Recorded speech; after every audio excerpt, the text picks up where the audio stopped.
امریکی secret service کے سابق رکن نے افغانستان میں چھوڑے ہوئے امریکی اسلحے کا پاکستان کے خلاف استعمال پر تشویش کا اظہار کیا۔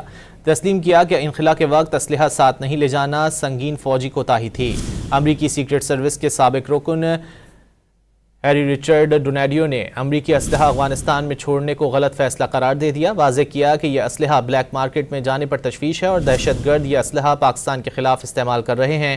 انہوں نے کہا کہ پاکستان خطے میں امن کے لیے کردار ادا کر سکتا ہے اور افغان حکومت سے بات چیت اور یقین دہانیاں بھی حاصل کر سکتا ہے۔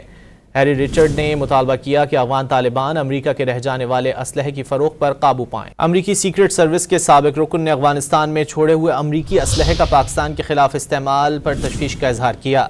تسلیم کیا کہ انخلا کے وقت اسلحہ ساتھ نہیں لے جانا سنگین فوجی کوتاہی تھی۔ امریکی سیکرٹ سروس کے سابق رکن ہیری رچرڈ ڈونیڈیو نے امریکی اسلحہ افغانستان میں چھوڑنے کو غلط فیصلہ قرار دے دیا۔ واضح کیا کہ یہ اسلحہ بلیک مارکیٹ میں جانے پر تشویش ہے اور دہشت گرد یہ اسلحہ پاکستان کے خلاف استعمال کر رہے ہیں۔ انہوں نے کہا کہ پاکستان خطے میں امن کے لیے کردار ادا کر سکتا ہے اور افغان حکومت سے بات چیت اور یقین دہانیاں بھی حاصل کر سکتا ہے۔